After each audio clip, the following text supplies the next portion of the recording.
सभी बहुजन साथियों और समाजवादी साथियों को श्रवण कुमार यादव का नमस्कार। मित्रों, आज हम आपको भारत देश के ग्रंथों के बारे में बता रहे हैं कि ग्रंथ हमको सिखाते क्या है। और सब्सक्राइब करते चलिए समाजवादी क्रांति को और शेयर भी करते चलिए। भाई के साथ भाई का लड़ाई झगड़ा महाभारत और रामायण दोनों सिखाते हैं, क्योंकि हम भी देखते हैं और वही सीखते हैं। महाभारत और रामायण दोनों में देख सकते हैं कौरव पांडव और रावण विभीषण, यही देखने को मिलता है कि भाई भाई किस तरह दुश्मन बन जाता है। जोर इस बात पे किया जाता है कि दुश्मन बन जाना चाहिए, उसकी इस बात पर नहीं कि किसी तरह से उसकी दुश्मनी को ख़त्म किया जाए या मिटाया जाए। वहीं बाली और सुग्रीव दो भाइयों को मारने की, दो में से एक को जिंदा रखने की तरकीब किसी तरीके से बनानी चाहिए थी। यह भी रामायण सिखाती है कि वह यह नहीं सिखाती कि हमें दोनों का मेल कैसे कराना चाहिए। मतलब यह है कि जिसे हम धर्म ग्रंथ कहते हैं वह एकदम विपरीत है। जिसे हम नैतिकता का आधार मानते हैं वह एकदम दूसरे से उल्टा काम करता है।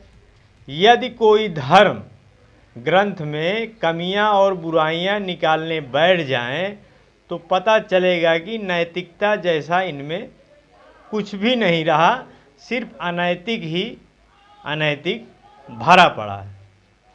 हमें यह सब धर्म ग्रंथ अच्छे इसलिए लगते हैं क्योंकि हम आँख मूंद कर सब चीज़ों पर विश्वास करने की आदत डाल चुके हैं और अपने दिमाग का इस्तेमाल करना बंद कर चुके हैं। हम विवेकशीलता को एकदम से पूरी तरह से खो बैठे हैं। तुलना करी जाए धर्म ग्रंथों की, दुनिया में हर देश के धर्म ग्रंथों से तो पता चलेगा कि भारत देश में सबसे ज़्यादा धर्म ग्रंथ भी हैं, सबसे ज़्यादा देवी देवता भी हैं। लेकिन दुर्भाग्य इस बात का है कि कोई भी देश में नैतिकता का संदेश नहीं देता है।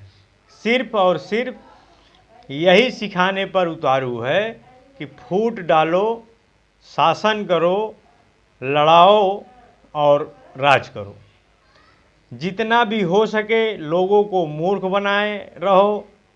जब तक वह जागरूक नहीं होते तब तक बेवकूफ़ बनाते रहो, भ्रमित करते रहो। यही धर्म के ठेकेदार और कुछ तथाकथित लोग यही चाहते हैं। यदि सोच और नीयत अच्छी होती तो जापान से भी कहीं आगे होते।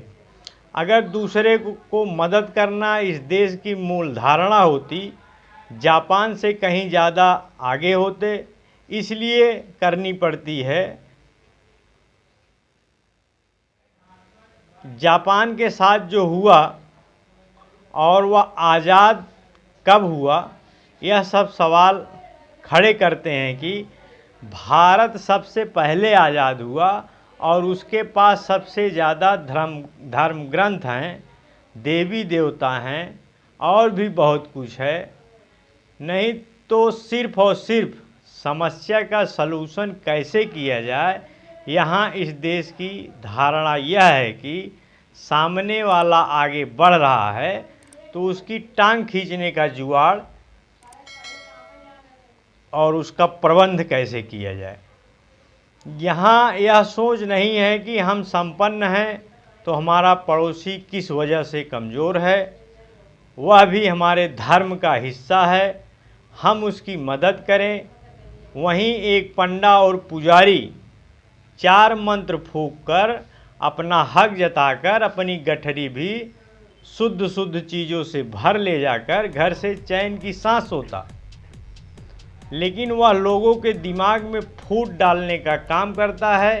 एकता का बीज आज तक नहीं डाला, न वो बो सका कि देश में शांति और एकता बनी रहे या कायम रहे। यह गांव के भगवान देश के ग्रंथ एकता और शांति कायम कर पाने में असमर्थ रहे हैं। तो मित्रों, इसलिए आप लोग भी विचार करिए, पुरानी किताबों को भी पढ़ते रहिए, हमारे वीडियो को देखते रहिए, चैनल को सब्सक्राइब करते रहिए। जो कुछ भी जानकारी हमारे पास है मैं आपको देता रहूँगा।